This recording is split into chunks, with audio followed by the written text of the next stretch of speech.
안녕하세요. 하나님의 말씀을 배달합니다. 요교교회 허영범 전도사입니다. 오늘의 본문 말씀은 창세기 29장 31절에서 35절까지의 말씀인데요. 제가 창세기 29장 34절에서 35절까지의 말씀을 봉독하고 오늘의 말씀을 함께 묵상하도록 하겠습니다. 그가 또 임신하여 아들을 낳고 이르되 내가 그에게 새 아들을 낳았으니 내 남편이 지금부터 나와 연합하리로다 하고 그의 이름을 레위라 하였으며 그가 또 임신하여 아들을 낳고 이르되 내가 이제는 여호와를 찬송하리로다 하고 이로 말미암아 그가 그의 이름을 유다라 하였고 그의 출산이 멈추었더라.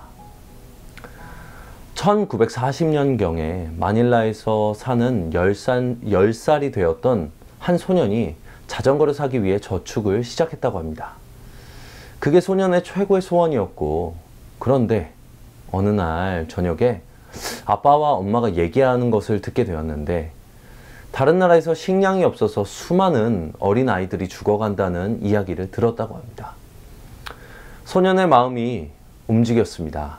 다음날 아침 자기가 모았던 돼지 저금통에 그 저금통을 깨트려서 저축한 14페소를 가지고 빵집으로 달려갔다고 합니다. 소년이 살 수 있는 금액만큼 빵을 사서 손수레에 가득 싣고 그 지방의 YMCA에 가지고 갔다고 합니다. 소년이 빵을 굶주린 어린이들에게 전해달라고 부탁하고 가버렸다고 합니다. 소년이 돌아가자 YMCA 간사는 전화를 걸어서 크리스천 회원들을 긴급하게 소집했다고 합니다. 회원들이 모이자 한 소년의 관심과 희생에 대해 이야기했다고 합니다.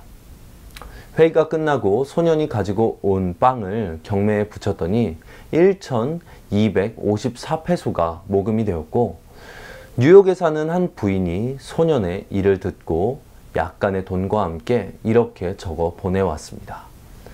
자전거 없이 지내는 소년을 보고만 있을 수 없으니 이 돈으로 자전거를 사기 바란다. 10살 된 소년에게 하나님은 우리의 모든 걸 지켜보고 계신다는 것을 증명하셨습니다. 이 예화에서 중요한 것은 하나님은 모든 것을 지켜보시고 우리에게 공평하게 하나님의 방법으로 되갚아 주신다는 것입니다. 야곱은 피눈물 나는 경험을 통해 레아와 라헬이라는 두 아내를 얻었습니다. 하지만 야곱은 라헬만을 사랑했습니다. 창세기는 심지어 레아가 야곱에게 미움을 받고 있음을 수차례 언급합니다. 라헬에 대한 야곱의 편애는 어떤 결과를 가져왔을까요? 창세기는 야곱의 부모가 두 아들을 각각 편애한 것을 서술하고 있습니다. 이삭은 에서를, 리브가는 야곱을 사랑했습니다. 두 사람의 편애는 가족의 불화를 가져오게 됐고 가족의 평화를 깨뜨렸습니다. 자녀를 계속 출산하는 레아가 남편의 사랑을 받지 못한다고 말한 이유는 무엇인가요? 레아는 늘 라헬과 비교해 남편의 사랑에 부족함을 느끼는 것처럼 보여지고 있습니다. 레아는 자신에게 주어진 것을 바라보기보다는 부족한 것을 바라보는 결핍된 모습을 보여주고 있습니다. 레아는 유다를 출산하고서야 비로소 하나님을 찬양합니다. 이제는 자신에게 결핍된 것을 보는 것이 아니라 하나님이 베풀어 주신 그 은혜를 바라보게 됩니다. 우리에게 결핍된 것은 무엇인가 생각을 한번 해봐야 합니다. 우리도 레아와 마찬가지로 이런 경우가 많이 있습니다. 결국은 우리가 원하는 걸 하면서 우리의 내면이 만족하게 될 때 하나님의 섭리를 경험하게 되는 경우가 더러 있습니다.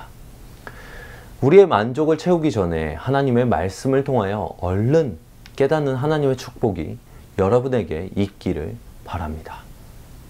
또한 레아는 4명의 아들을 출산한 이후에 갑작스럽게 출산이 중단되었는데요. 그러나 이후에 다시 출산하는 장면이 나오기 때문에 레아의 생리가 끊겼다고 보기는 어렵습니다. 그렇다면 레아의 출산이 중단된 가장 큰 이유는 무엇일까요?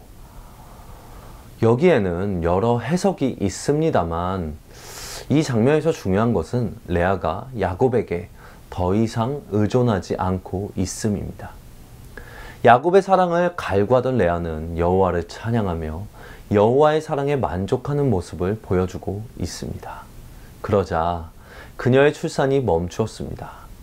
하나님만으로 만족하자 그녀는 조금씩 삶의 방향을 잡아갑니다. 바로 여호와께서 야곱에게 맞추어 있던 시선을 돌려 본질을 바라보게 한 것입니다. 우리가 얼른 깨닫든 늦게 깨닫든 하나님은 오래 참으시며 참으로 선하시고 사랑의 하나님이심을 오늘 본문을 통해 볼 수 있습니다. 레아의 변화는 성도가 놓치고 있는 삶의 본질에 대해서도 가르치고 있습니다. 여러분의 삶은 어떻습니까? 여러분은 어떤 결핍을 갖고 계신 것 같습니까? 또한 그로 인하여 혹시 하나님을 의지하기보다는 영원하지 않은 것을 의지하려고 하지는 않습니까? 오늘 여러분의 하루도 하나님만을 의지하시는 여러분이 되시길 간절히 바랍니다. 아멘.